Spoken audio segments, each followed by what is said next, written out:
ఒక మంచి కథ, చాలా బాగుంటది. ఈ కథ ఏంటి అని అంటే, ఇది మనకు సనాతన ధర్మం అంటే ఏమిటి అని ఒక ఋషి ఇచ్చినటువంటి స్టేట్మెంట్, ఒక ఋషి చెప్పినటువంటి స్టేట్మెంట్. ఇది మనకు ఏష ధర్మ సనాతన అన్నటువంటి మాట. అంటే Mahabharatam book number 1 chapter number 113 13వ శ్లోకం. అంటే ఉద్దాలకుడు అనే ఒక ఆయన ఉంటాడు. ఆయన కుమారుడు పేరు శ్వేతకేతు. శ్వేతకేతు, ఉద్దాలకుడు, ఉదకుడు భార్య ముగ్గురు ఉన్నప్పుడు వాళ్ళ ఇంట్లో చక్కటి సంసారం జరుగుతూ ఉన్న సమయంలో ఒక బ్రాహ్మణోత్తముడు ఒక ఆయన వచ్చి శ్వేతకేతు వారి అమ్మను, లేకపోతే శ్వేతకేతు గారి అమ్మగారిని ఆయన పట్టుకుని చేత రా వెళ్ళిపోదాము, ఇప్పటికిప్పుడు వెళ్ళిపోవాలి మనము అని ఆయన పిలిచి ఆయన తీసుకెళ్లిపోతుంటాడు ఫోర్స్ గా, బై ఫోర్స్.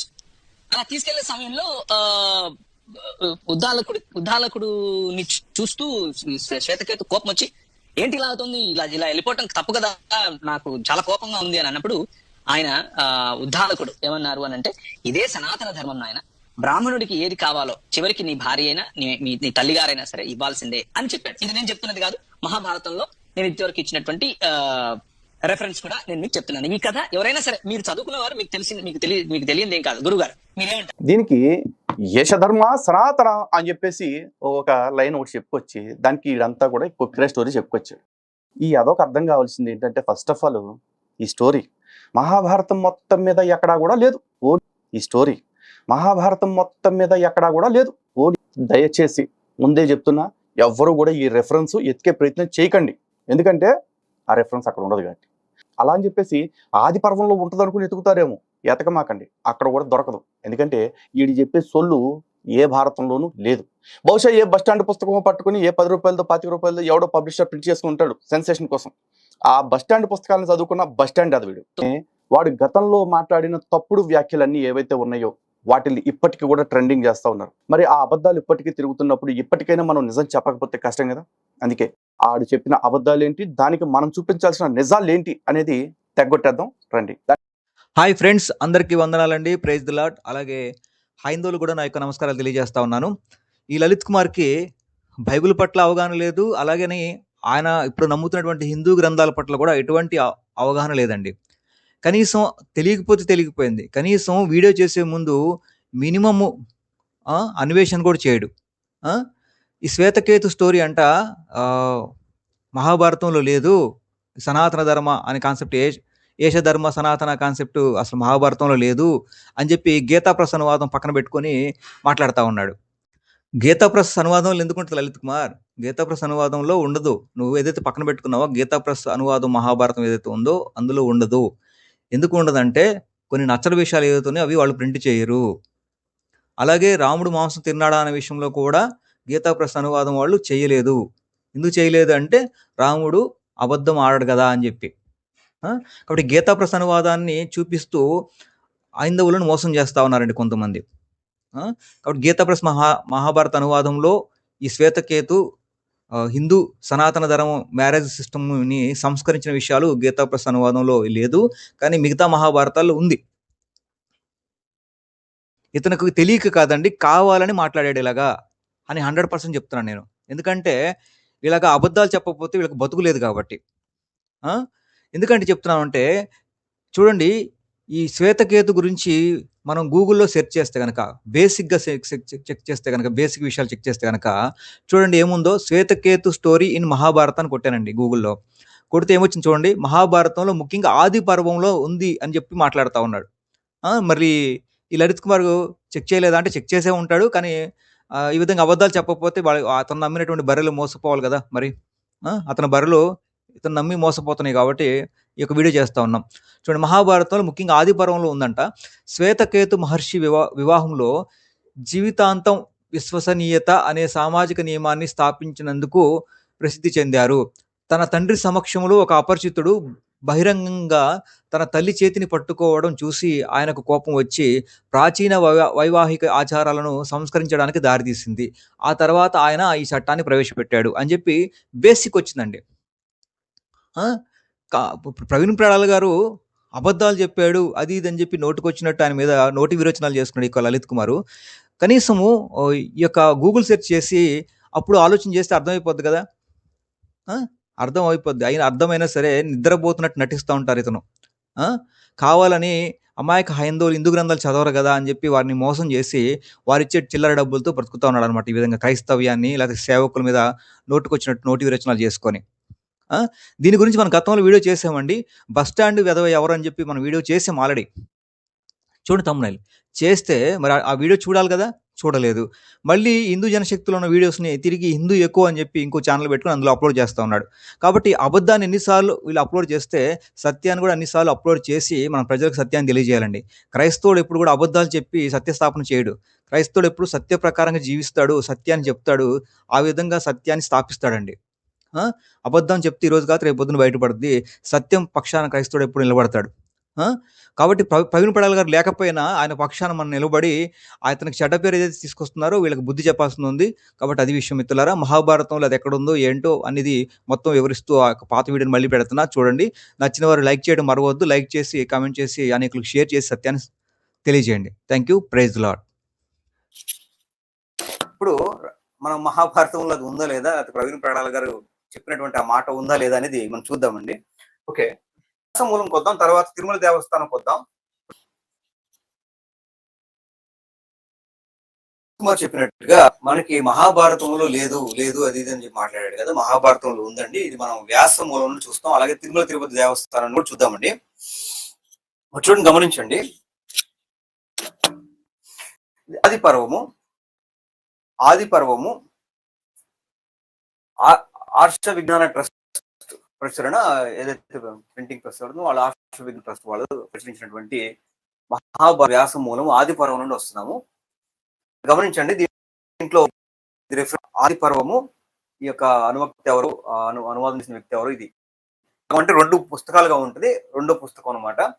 ఇది వచ్చేసరికి పంచమాశ్వాసము 5వ ఆశ్వాసం అనమాట.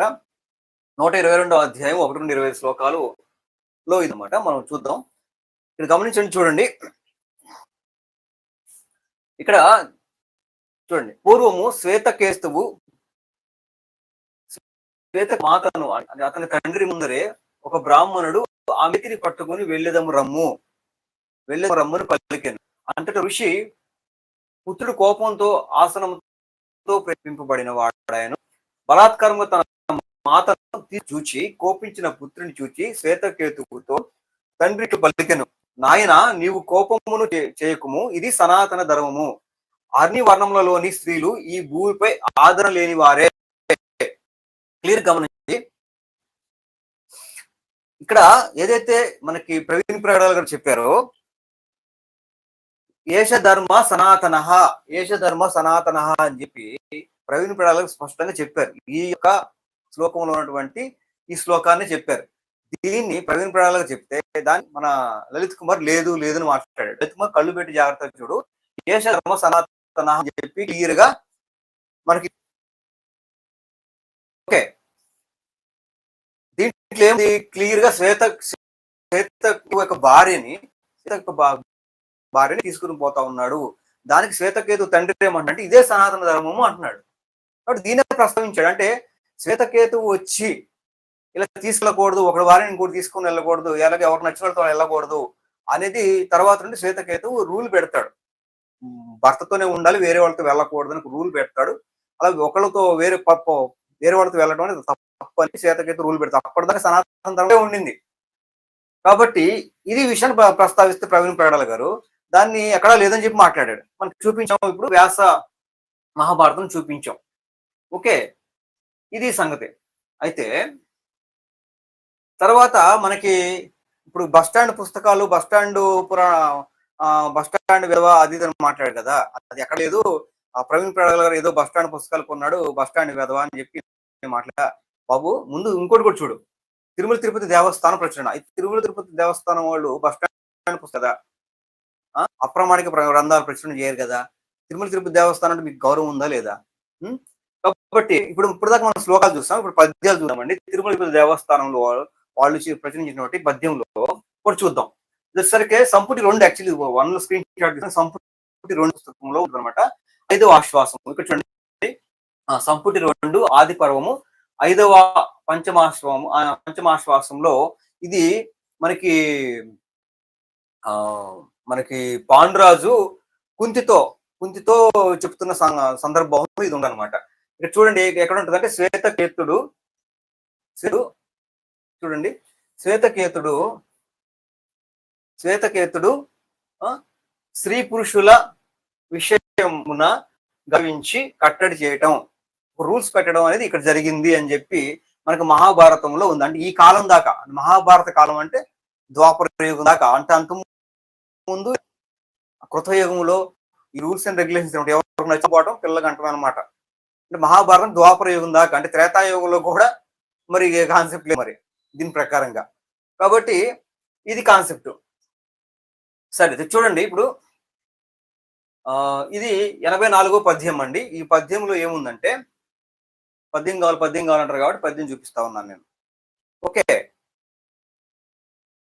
ఇప్పుడు చూడండి దీంట్లో ఏముందంటే, ఇక్కడ చూడండి, పురుషులలో రమిస్తూ మహాతపస్వి అయిన శ్వేతకేతుని తల్లి మహాముని అయిన ఉద్దాలకుని భార్య కనపట్లేదా ఒక్కసారి, మహాముని ఉద్దాలకుని భార్య మహాపతివ్రత ముట్టయి ఉన్న సమయంలో ఒక వృద్ధ బ్రాహ్మణుడు, ముట్టయి ఉన్న టైంలో డేట్ టైంలో ఉన్న సమయంలో ఒక వృద్ధ బ్రాహ్మణుడు అతిథిగా వచ్చి తనకు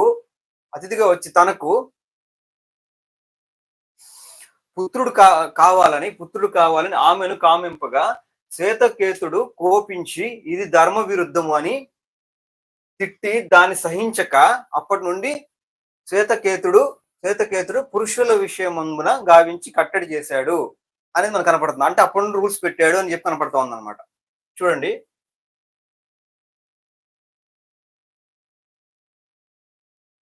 ఇదిగో ఇది